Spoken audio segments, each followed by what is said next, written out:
Alright, boys, welcome back to the channel. Welcome back to the Prefix for another episode, another match preview. This time it's Aston Villa vs Chelsea at Villa Park, match week 38, last year of the Premier League. Let's go, boys!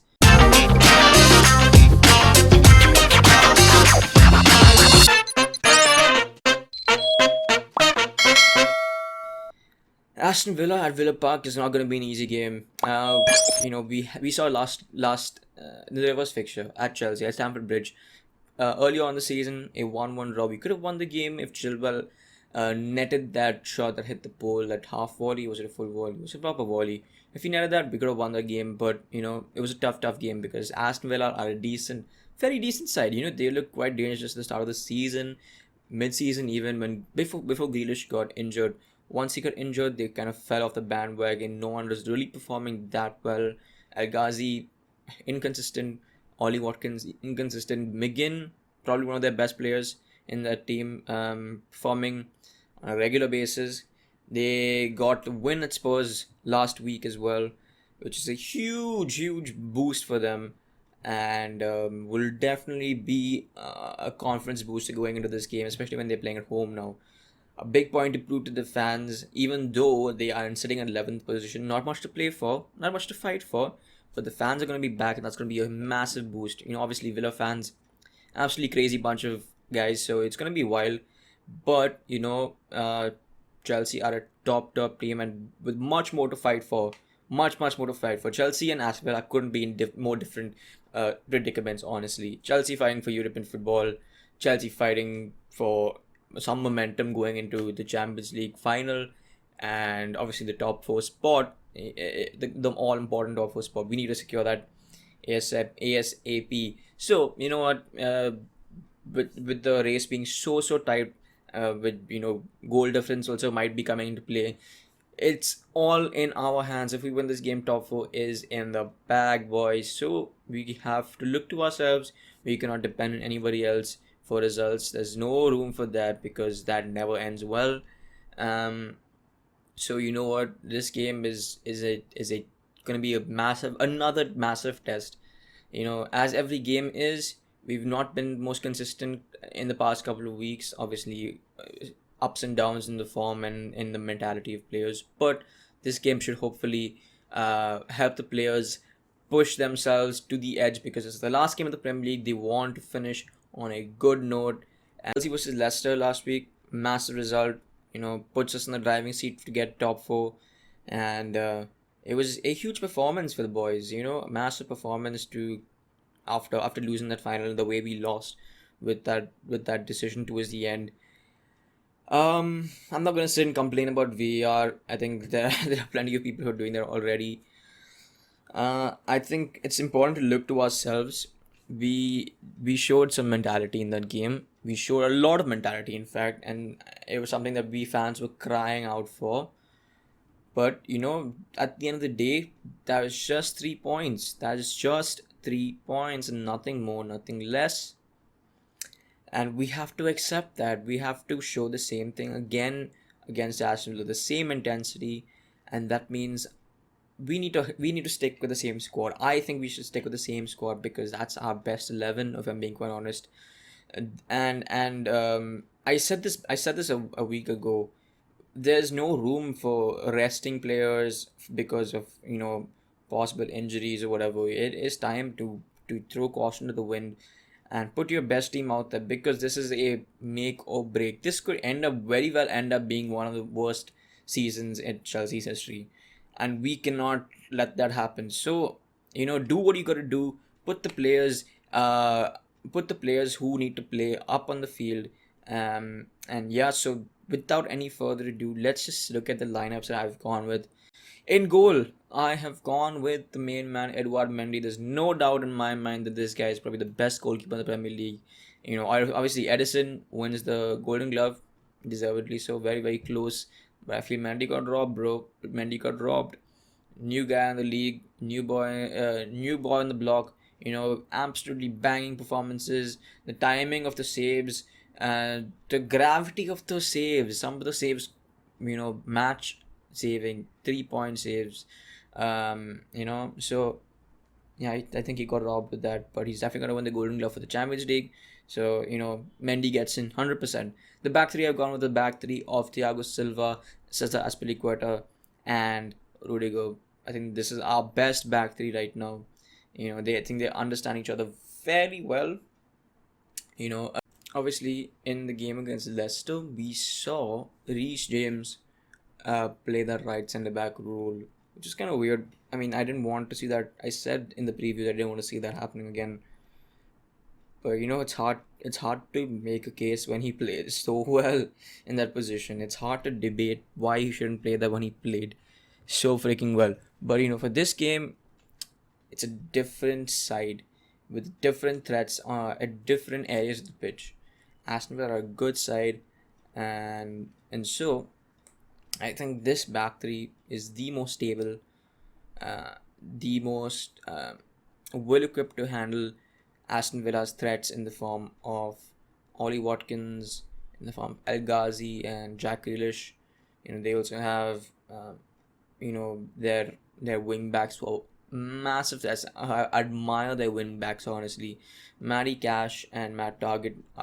I think they are very very um, underrated fullbacks in this league right now. We talk about the Arnolds, we talk about the James, we talk about the Visakas, but these boys are absolutely wild, bro. The work rate that they show every single week is insane. Super, super underrated. I really admire these boys. But we gotta do what you gotta do. We gotta put them to the sword. And yeah, so now moving on to left wing back, I've gone with Benjamin Chilwell. You know, he is he's our best left back. He's our best left wing back, both attacking wise, defensively. The stability he brings to this team, the drive, the nonchalance, the attitude. It's everything you want from your left back, everything you want, and that's why he gets in this team. On the other side, Reece James obviously gets in there. There's no debating that he's made that position his own. Exchanging with Aspilicueta whenever the situation demands.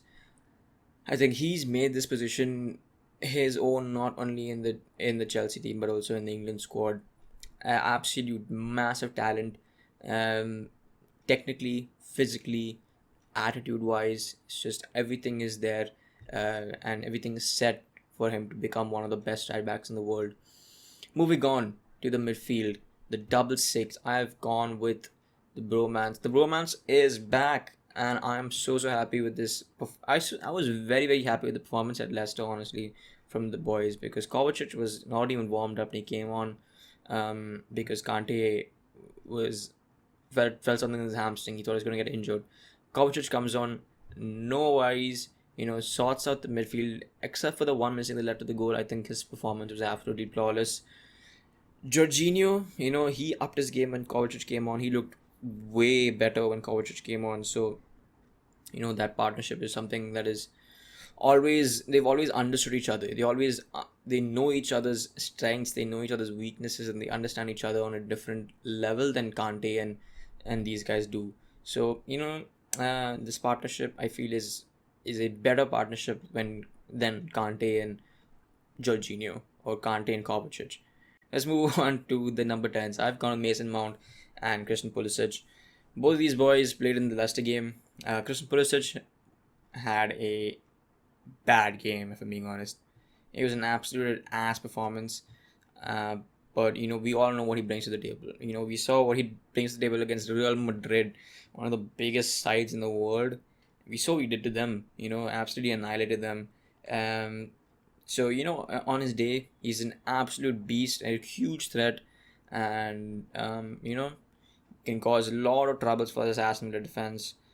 Mason Mount, man of the match, player of the year. Just one of the best Chelsea players in the squad right now, if not the best. There's no team sheet that comes out that Mason Mount isn't going to be a part of. He has to. With the way he's performed, the way he's raised his level this year, definitely in contention to be one of the Premier League players of the year, if I'm being honest.